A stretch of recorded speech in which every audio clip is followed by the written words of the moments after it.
Excuse me, আপনি ক্যানটা ডাস্টবিনে না ফেলে রাস্তায় ফেললেন কেন? সরি। আপনি একটু ভালো করে তাকিয়ে দেখুন, আমরা এখানে রাস্তা পরিষ্কার পরিচ্ছন্নতার কাজ করছি। আপনাকে এখন শাস্তি পেতে হবে। আপনি রাস্তা নোংরা করেছেন, আর অন্যায় স্বরূপ আপনাকে 10 মিনিট এখন আমাদের সঙ্গে কাজ করতে হবে। এটা কি মামা বাড়ির আবদার নাকি? আপনার কাছে কি মনে হয় যে এখানে যারা কাজ করছে তারা এই রাস্তাটা নোংরা করে তারাই পরিষ্কার করছে? আমরা এখানে সবাই স্বেচ্ছাসেবক হিসেবে কাজ করছি। আপু, লজ্জার কিছু নেই।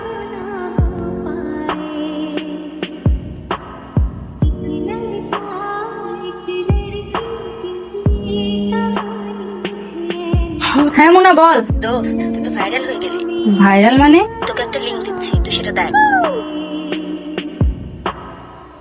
ময়না, তুই যে এত সুন্দর ঝাড়ু দিস তা তো জানতাম না। বাবা তোমরাও দেখেছো? আমরা দেখেছি কি বলছি, সবাই দেখেছে। ভাই দেখে তো ফোন দিতে দিতে আমাকে পাগল করে ফেলছে। আমি তো বুঝতেই পারিনি এত সব কিছু হয়ে যাবে। আমার যেই মেয়ে বাসায় কোনোদিন এক গ্লাস পানি পর্যন্ত ঢেলে খায়নি, এই মেয়ে যে এইভাবে এখন থেকে ভালো ভালো কাজ করবি, সবার দোয়া নিবি।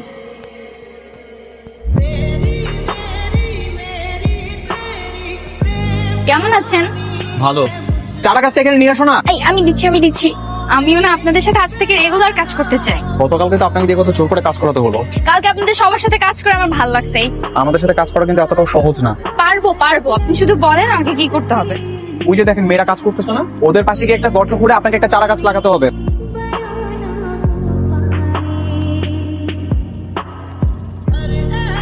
গাছ লাগানো শেষ। আমি কি আপনার টিমের সদস্য হতে পারবো নাকি আমার আরো কিছু করা লাগবে? না ঠিক আছে, আর কিছু করতে হবে না। আপনি এখন থেকে আমাদের টিমের সদস্য।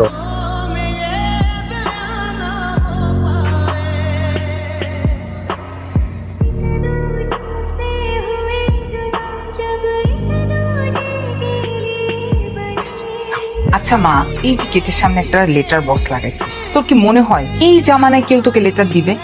আমার শখ, চিঠি আমার ভালো লাগে তাই একটা লেটার বক্স বানিয়ে রাখছি। আজকে কাজ কেমন হলো? ভালো স্যার, কাজ করে ভালো লাগছে।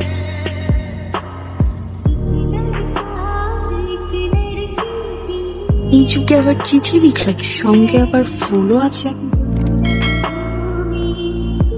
আমার জন্য কেউ চিঠি লিখছে। প্রিয় ময়ূরাক্ষী, বর্ষা ভেজা একগুচ্ছ কদম ফুলের শুভেচ্ছা নিয়ে যে সুরের মূর্ছনায় তোমাকে দেখলেই মুগ্ধতায় পরিপূর্ণ করে। যেদিন তোমাকে প্রথম দেখি সেদিন থেকে তোমার ওই কাজল কালো চোখ দুটো কাউকে দেখার নেশায় মাতাল হওয়ার দৃষ্টান্ত বোধ হয় আমি প্রথম। যদি নীল শাড়িতে তোমাকে একটাবার দেখতে পেতাম, যদি হাত ভর্তি চুড়িগুলো টুংটাং করতো, নিজের যত্নটা আর একটু বাড়িয়ে দিও, ভুলে যেও না। ইতি দুঃখ মিয়া। দুঃখ ময়ূরটা কি ময়না, সুন্দর মিলিয়েছে তো নামটা। এত সুন্দর করে চিঠি কে লিখতে পারে? হাই। বাহ ময়না, আজ আপনাকে অনেক সুন্দর লাগছে। একদিন যেতে যেতে ফ্যাশন শো শুরু করে দিয়েছো। এভাবে বলছেন কেন? তো তাই বলে তোমাকে তো মাথায় রাখতে হবে এখানে কাজ করতে আসছো। এটা কি রঙের শাড়ি পরে আসছো? নীল রঙের শাড়িতে মেয়েদেরকে কতটা বিশ্রী লাগে তুমি জানো? আচ্ছা আপনি সমালোচনা কেন করছেন? কমপ্লিমেন্ট দিতে না পারবেন না দেন। আপনার না উপলব্ধি করার ওই চোখটাই নেই। অনেক মানুষ আছে যাদের কাছে নীল শাড়ি পরা নারী মানে স্বপ্ন। হ্যাঁ, কাজের দিকে ফিরি আমরা। ছবি আঁকতে পারো? এই যে ওদের মতো করে সুন্দর করে ছবি আঁকতে হবে। কাজী নজরুল ইসলামের ছবি আঁকি দুঃখ মিয়ার মানে? কাজী নজরুল ইসলামের ডাক নাম ছিল দুঃখ মিয়া, এটুকু জানো না? আচ্ছা ঠিক আছে, আমি শুরু করতেছি। তোমরা এই পাশে ঠিকঠাক মতো দেখো, আমি আসছি। হ্যাঁ, কি ব্যাপার, তোমার আঁকা হলো? এইটা দেখে কি কোনোভাবে মনে হচ্ছে যে এটা কাজী নজরুল ইসলাম? ছোটবেলায় আঁকছি। এই যুগে আবার চিঠি লিখলো কে? প্রিয় ময়ূরাক্ষী, আজকে তোমাকে ময়ূরাক্ষী না ডেকে বড্ড নীলপরি ডাকতে ইচ্ছে করছে। এই আগন্তুকের ইচ্ছে পূরণ করার জন্য উপরের অন্তঃস্থল থেকে ধন্যবাদ। বহুবার তোমার হতে চাই। সাদা মেঘের ভেলায় অদূর আকাশে ভাসতে ভাসতে কখনো সুযোগ হলে কোন এক মেঠোপথে তুমি নীল শাড়ি পরে আমার সঙ্গে থাকবে। জীবনের সুর যেখানে মহাসমুদ্রের ঢেউ। আজ এতটুকুই, নিজের যত্ন নিও। ইতি দুঃখ মিয়া।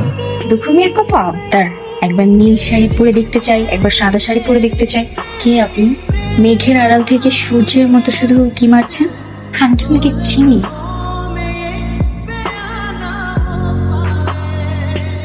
সরি, একটু লেট হয়ে গেল। তুমি আজকেও শাড়ি পরে আসছো? তোমার চুলের ওই গাজরাটা খুলে আমাকে দাও। কাজও খুলে দিব কেন? কিছুক্ষণ পর তোমার চুল থেকে খুলে এটা এমনিতে মাটিতে পড়ে যাবে।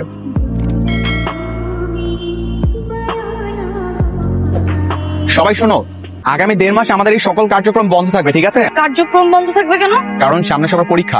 পড়াশোনা তো করাই যায়, কারণ আমার কাজ করতে ভালো লাগছে, সবার সাথে কাজ করবো। তাহলে কি 1.5 মাস কোনো কর্মসূচি নেই? না নেই, আর এর মাঝে আমি সবার সঙ্গে যোগাযোগ করবো, ঠিক আছে? সবার নাম্বারই তো আমার কাছে আছে, শুধু ময়নার নাম্বারটা নেই। তোমার নাম্বারটা দাও তো। আমার নাম্বার আপনাকে দিতে পারবো? শাকিলের কাছে তোমার নাম্বারটা দিয়ে দাও, ওই তোমার সাথে যোগাযোগ করবে। ওকে নাম্বার দিব, তারপর ওর থেকে নাম্বার নিয়ে আমাকে আপনি ডিস্টার্ব করবেন। আপনাকে চিনি না। আচ্ছা ঠিক আছে, লাগবে না। আমার জন্য পায়েল পাঠালো। তোমার ওই সুন্দর দুটি পায়ে, এই আলতা রাঙা পায়ে পায়েল পরে হেঁটে যাবে। ইতি দুঃখ মিয়া।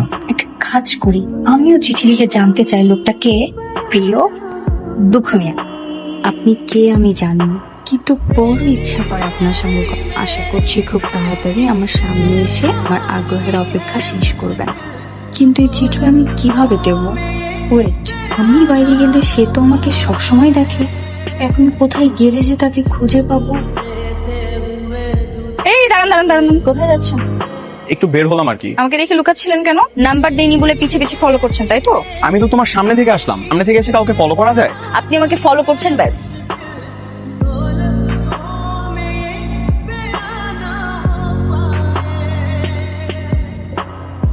আরে আরে, কখন চিঠি লেগে গেল? আর একটুর জন্য ধরতে পারলাম।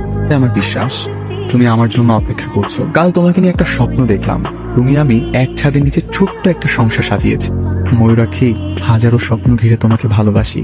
তোমার মনের অনুভূতি জানার অপেক্ষায় রইলাম। অনুভূতি তো জানাতে চাই, কিন্তু আপনাকে জানাবো কিভাবে?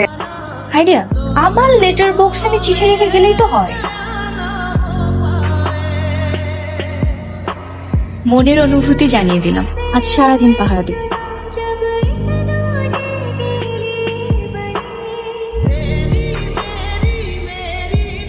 দেখ মা, ছেলেটাকে দেখলেই তোর পছন্দ হবে।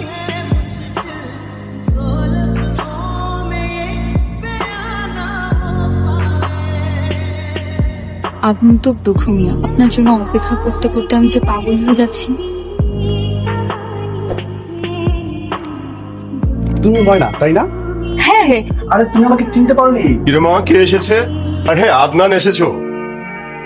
ছেলেটা কে মা? ছেলেটা তোর বাবার বন্ধু ছিল, ওর সাথে বিয়ে ঠিক করেছে। আমার বিয়ে মানে আমি কি এখন বিয়ে করবো বলেছি? কোনো কিন্তু নাই। আদনান অনেক ভালো একটা ছেলে, এরকম ভালো ছেলে সবসময় পাওয়া যায় না। আদনানের সঙ্গে তোর বিয়ে, আমি যেটা বলেছি সেটাই হবে। আমি কি আর আপনার দেখা পাবো না?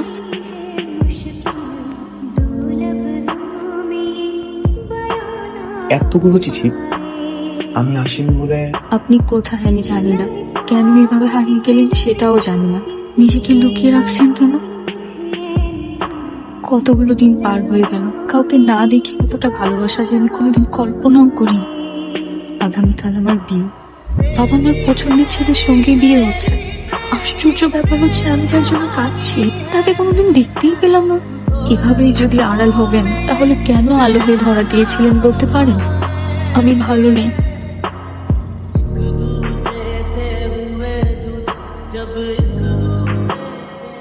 আরে ফাহিম ভাই, আপনি কেমন আছেন? তুমি কেমন আছো? আলহামদুলিল্লাহ। তোমাকে বলেছি এর আগে আমি একটা সংগঠনে কাজ করতাম, ওটার নেতৃত্ব দিতেন ফাহিম ভাই।